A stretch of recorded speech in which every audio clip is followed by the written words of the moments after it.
Chris Tyson mister beast के team को permanently छोड़ने वाले हैं। मिस्टर बीस्ट के फ्रेंड क्रिस पहले से ही कंट्रोवर्सीज का हिस्सा रहे हैं जब से उन्होंने अपना जेंडर चेंज किया था। क्रिस पर पहले से ही लोग गुस्सा थे क्योंकि वो मिस्टर बीस्ट का ब्रांड इनडायरेक्टली खराब कर रहे थे। पर इन दिनों जो कंट्रोवर्सीज हुई वो मिस्टर बीस्ट के करियर को बर्बाद करने के लिए काफी है। क्रिस टाइसन पर पहले तो ये एलिगेशन लगा था कि जब वो 20 इयर्स के थे तब वो एक 13 इयर्स के माइनर बच्चे के साथ इनअप्रोप्रिएट वे में चैटिंग किया करते थे। कुछ स्क्रीनशॉट्स भी वायरल हुए जिनमें उस माइनर के ट्वीट पर रिप्लाई करते हुए क्रिस ने ये ट्वीट किया था। और इतना ही नहीं, जब वो माइनर 16 साल का हुआ तो क्रिस उस माइनर से इन रियल लाइफ भी मिले थे। इस पर काफी यूट्यूबर्स का रिएक्शन आया, पर जैक द वाइकिंग्स जो पहले मिस्टर बीस्ट के टीम मेंबर हुआ करते थे उन्होंने ट्वीट किया, जब हम इस टॉपिक पर आ गए हैं तो क्रिस को बताना चाहिए कि वो लड़की जिसने उनको गुची स्लाइड्स गिफ्ट की थी वो कितनी साल की थी। इसका मतलब है कि क्रिस सिर्फ एक माइनर से नहीं बल्कि और भी माइनर्स से बात करते थे। जैक द वाइकिंग्स, इस नाम को याद रखना। फिर उस माइनर ने ट्वीट करते हुए क्लैरिफाई किया, इस टॉपिक पर बहुत सारे वीडियोस पोस्ट किए जा रहे हैं और वो सच्चाई को ट्विस्ट कर रहे हैं। क्रिस ने मुझे कभी भी कुछ गलत नहीं कहा, मुझे कभी भी एक्सप्लॉइट नहीं किया गया और मेरा कभी भी गलत फायदा नहीं उठाया गया। प्लीज इस सिचुएशन को अलग तरीके से पोर्ट्रे करना बंद करो, मैं कोई विक्टिम नहीं हूँ। कीमस्टार एक फेमस न्यूज पर्सनैलिटी है और ये बड़े बड़े न्यूज पेजेस जैसे कि ड्रामा अलर्ट को ओन करते हैं। मिस्टर बीस्ट ने पर्सनली कीमस्टार को एक कॉल में कनेक्ट करवाया जिसमें वो माइनर बच्चा भी था। फिर उस बच्चे ने स्टेटमेंट दिया, मुझे क्रिस टाइसन ने ग्रूम नहीं किया था और मैं अकेले में उससे रियल लाइफ में नहीं मिला, मैं पूरे मिस्टर बीस्ट क्रू से मिला और उनसे फोटो भी खिंचवाई। मैं बस क्रिस टाइसन का डिस्कॉर्ड ग्रुप चलाता था जब मैं 13 साल का था। हम लोग एक दूसरे पर एजी जोक्स पास करते थे। सबको लगा था कि ये कंट्रोवर्सी खत्म हो जाएगी, लेकिन ये तो बस शुरू ही हुई थी। जैसे मैंने पहले बताया, जैक द वाइकिंग्स जो x mister beast team member थे उन्होंने कहा कि क्रिस और भी माइनर से बात किया करते थे और गेस व्हाट, ये एलिगेशन सही निकला। क्रिस टाइसन से रिलेटेड कुछ स्क्रीन रिकॉर्डिंग वायरल होने लगे जिसमें क्रिस एक और माइनर से इनअप्रोप्रिएट वे में चैटिंग कर रहे थे। इस सब के बाद क्रिस और मिस्टर बीस्ट को बहुत हेट मिलने लगा। आप सोच रहे होंगे इसमें मिस्टर बीस्ट की क्या गलती है। अब शुरू होता है हमारी कहानी का दूसरा हिस्सा।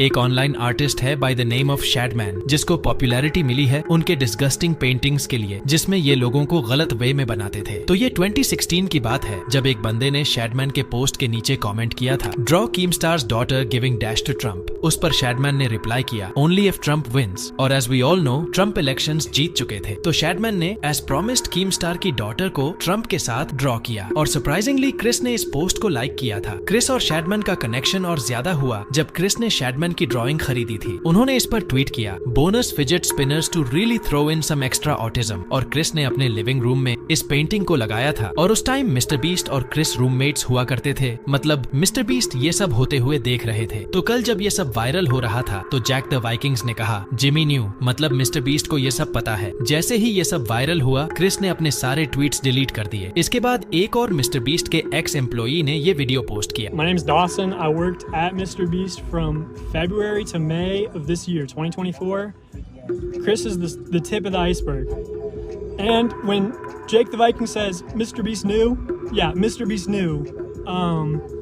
I heard many times that Ava, Chris Tyson, is a major liability, but they can't get rid of her because she's already threatened legal action and she knows too much. And when all this information comes out about everything that she knew, everything other people know, I promise you on everything Mr. Beast has done.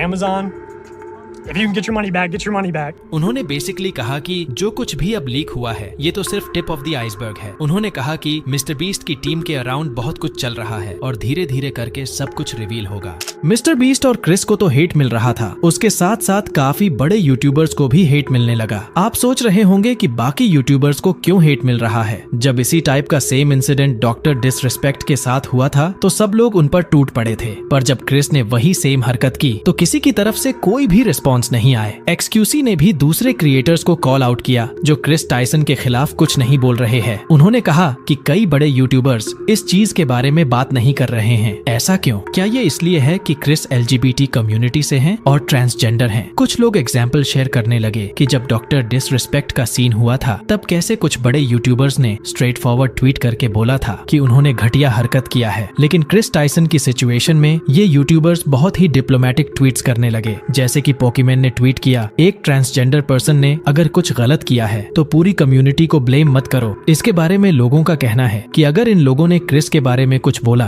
तो पूरी LGBT community इनके पीछे पड़ जाएगी। सिर्फ कुछ attention के लिए ये यूट्यूबर्स उस पूरी कम्युनिटी से पंगा तो नहीं लेंगे। फिर फाइनली क्रिस ने अपनी तरफ से एक ऑफिशियल स्टेटमेंट रिलीज किया है जिसमें उन्होंने कहा, मैं अपने पास्ट बिहेवियर के लिए माफी मांगता हूँ। अगर मेरे कमेंट्स ने किसी को हर्ट या ऑफेंड किया है तो वो मेरा इंटेंशन बिल्कुल भी नहीं था। रिसेंट इवेंट्स को देखते हुए मैंने डिसाइड किया है कि मैं परमानेंटली मिस्टर बीस्ट की टीम को छोड़ रहा हूँ। और उन्होंने अपनी तरफ से क्लैरिफिकेशंस देते हुए पोस्ट किया कि उन्होंने कभी भी किसी माइनर के साथ गलत हरकत नहीं की। हाँ, कुछ एजी जोक्स मारे लेकिन कभी भी लाइन को क्रॉस नहीं किया। फिर मिस्टर बीस्ट के तरफ से ट्वीट आया, पिछले कुछ दिनों में मुझे एवा टायसन के ऑनलाइन बिहेवियर के सीरियस एलिगेशंस के बारे में पता चला है और मैं इससे डिस्गस्टेड हूँ और मैं ऐसे अनएक्सेप्टेबल एक्ट्स को सपोर्ट नहीं करता। मैं फोकस था एक इंडिपेंडेंट थर्ड पार्टी हायर करने में जो इस सिचुएशन पर इन्वेस्टिगेशन कर रहे थे और वो लोग इस नतीजे पर आए कि क्रिस को कंपनी से निकालना ही अच्छा रहेगा। मिस्टर बीस्ट ने कहा कि वो किसी भी इनअप्रोप्रिएट एक्शंस को नहीं सपोर्ट करते और वो इंडिपेंडेंट इन्वेस्टिगेटर्स को थोड़ा टाइम देंगे ताकि वो और गहरा इन्वेस्टिगेशन कर सकें और मिस्टर बीस्ट उस इन्वेस्टिगेशन के फाइंडिंग्स पर बेस्ड अपने एक्शंस लेंगे।